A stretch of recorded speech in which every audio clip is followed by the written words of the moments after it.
Hi friends, நான் உங்கள் study with Ramya. இன்றைக்கி என்ன பார்க்க போகிறோன்னா, ஜாலியன் வாலாபாக் படுகொலை. இது வந்து 10th நீங்கள் எல்லோரும் படிச்சுக்கிட்டு இருப்பீங்க. இப்போ வந்து காலேஜ் எல்லாம் முடிச்சிருப்பீங்க. டிஎன்பிசி ப்ரிப்பேர் பண்ணும்போது இது அவ்வளோ உங்களுக்கு தெரியாமல் இருக்குது. ஸோ இந்த வீடியோ பார்த்தீங்கன்னா உங்களுக்கு ஓரளவுக்கு தெளிவாகவே நல்லா புரியும். ஸோ நம்ம நம்ம பார்க்கலாம். ஜாலியன் வாலாபாக் படுகொலை இது எங்கே வந்துன்னா, அமிர்தசரஸில் உள்ள ஜாலியன் வாலாபாக்கில் வந்து ஏப்ரல் 13 வந்து ஒரு பொதுக்கூட்டத்திற்கு ஏற்பாடு பண்ணாங்க. அது என்னன்னா பைசாகி திருநாள்னா சீக்கியர்களோட அறுவடை திருநாள். அதனால தான் இந்த ஜாலியன் வாலாபாக்கில் வந்து இந்த பொதுக்கூட்டத்திற்கு ஏற்பாடு பண்ணாங்க. இதில் வந்து 1000 பேர் கலந்து கொண்டனர். ஸோ இந்த மாதிரி நடக்கிறத வந்து ஜெனரல் ரெஜினால்டு வந்து அவர் காதுக்கு போயிடுச்சு. அதனால் அவர் என்ன பண்ணியிருக்காருன்னா, ஆயுதம் ஏந்திய வீரர்களுடன் அந்த பார்க்கை சுற்றி வளைச்சிருக்காரு. அந்த பார்க் எப்படி இருக்கும்னா, ஒரே ஒரு பக்கம்தான் கேட்டிருக்கும்.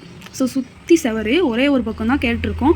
ஸோ யாராலும் எப்படி தப்பிக்க முடியாது அப்படின்னு தெரிஞ்சுக்கிட்டு தான் அவர் வந்து எந்தவித முன்னறிவிப்பு இன்றியும் அவர் வந்து துப்பாக்கி சூடு நடத்திருக்காரு. இது வந்து 10 hours நடந்திருக்கு. அதாவது நம்ம 10th புக்கில் வந்து 10 மணித்துளிகள் அப்படின்னு கொடுத்துருப்பாங்க.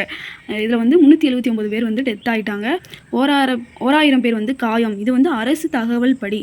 ஆனால் நேரில் பார்த்தவங்க அவங்க என்ன சொல்கிறாங்கன்னா, இல்லை 1000க்கு அதிகமானவங்க வந்து இறந்து போயிட்டாங்க அப்படி தான் சொல்கிறாங்க. இதுதான் ஜாலியன் வாலாபாக் படுகொலை.